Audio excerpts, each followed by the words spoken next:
Hope is a humanitarian foundation where the purpose is to provide life-saving surgery to children in other nations who normally would not have access to that kind of sophisticated technology. Recently, they've saved the lives of 2 Haitian boys who were in need of heart surgeries, and it was reported that without these surgeries, the boys were not going to see past the age of 15. Haiti is just a number of the countries that are providing with this offer.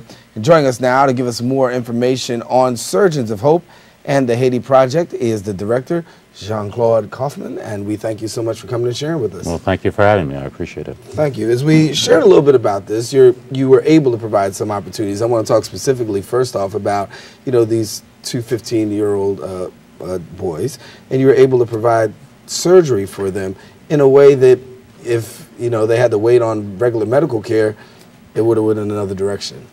Well, they couldn't have waited because cardiac surgery doesn't exist in Haiti, and there's no place to do it in Haiti. So the only solution for cardiac patients, both adults and pediatrics, is to go to another country, and which is why we brought these 2 boys up here for heart surgery at Montefiore Hospital. But what we want to do is actually create an opportunity in Haiti, as we have in other countries, where these operations can take place, where we can train local surgeons to continue doing these kind of cardiac operations, especially pediatric cardiac operations, but as well as other pediatric surgeries. And so that's really the basis of our mission. Bringing boys or bringing any child to the United States we can do, but it's not really the essence of what we want to do.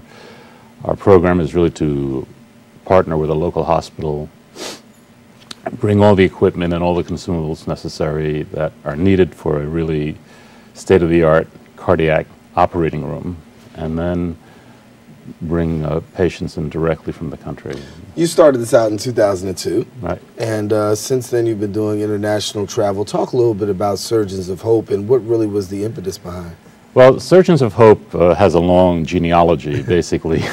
A lot of the people involved started with Doctors Without Borders, and then they started another foundation in Paris called Chain of Hope, and then Chain of Hope helped open up Surgeons of Hope here in New York. So the genealogy goes back quite a ways, and initially the first real hospital that was dealt with was actually in Kabul in Afghanistan, in the middle of a civil war.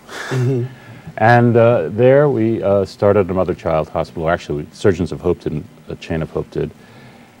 And we provided missions, the surgical missions that would come in and train the local doctors. And this is a hospital that started 6 years ago with 2 doctors and now has 200. So that's what we look for, is a self-sustaining, growing operation that we can leave and know that the people in place are training future doctors, that financially it's self-sustainable, and that we can go on and do a mission elsewhere. When you talk about Haiti, let's go back there for a few minutes, because obviously the work still remains immense. What kind of progress are we seeing? Well, Haiti has a population of over 9 million people, and there isn't one cardiac surgeon either for adults or children. There are very few cardiologists. There's no cardiac center. Outside of Port-au-Prince, there's almost no cardiologists available to diagnose cases. So you're talking 9 million people and no cardiologists? No, they're cardiologists, but no cardiac surgeons. I should say, yeah. Not one, and not a heart center where it could be, where even if there were a cardiac surgeon, surgery could be performed.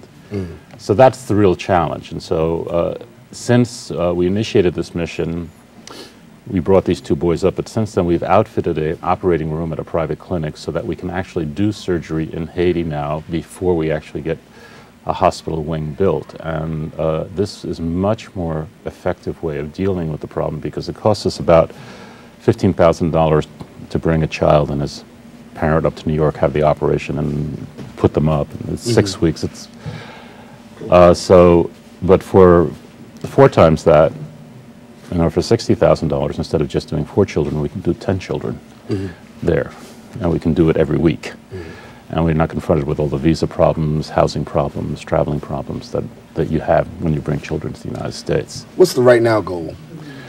Right now, goal is to actually establish, to find a local partner in Haiti that we can link up with, and then also to go for funding.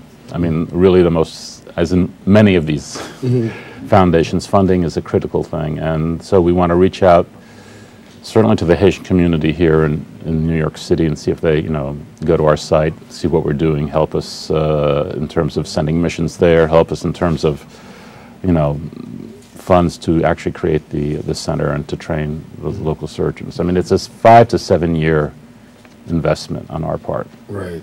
Important to know that you have 20 children, but there's at least 300 that are actually awaiting cardiac surgery. Yes, at least 300 children, and it becomes a lottery. Who gets chosen to get them up to New York, who doesn't? I mean, it's really, on the one hand, we know we're doing some good. On the other hand, it's kind of depressing to know that it is kind of a lottery about who gets the chance to come to New York. So this way, by creating the cardiac center in Haiti, we'll be able to actually deal with all of the children.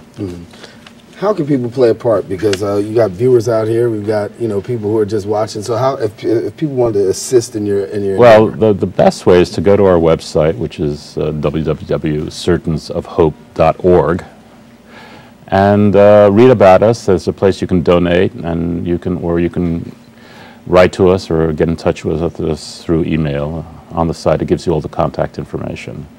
We have a program running in Nicaragua, which we need money for. We have programs in Senegal, in Mozambique, in Cambodia, in Vietnam, and in Afghanistan. So we're doing a lot of missions around the world, and the missions are really with teaching surgeons. So the people we sent there are not only great surgeons, but they're great teachers.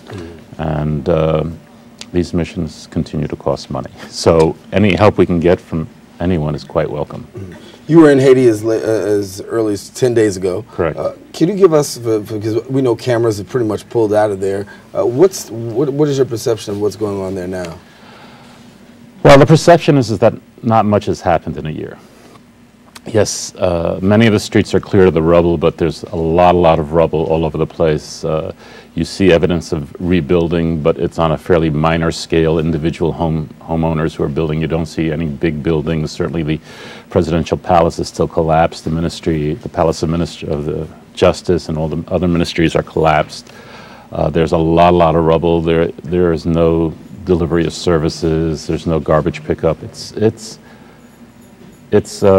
quite intimidating sometimes to go down there and see how they are living down there. And yet at the same time, everyone is going ahead. It's kind of a little bit each man for himself because there's not a lot of support from the government.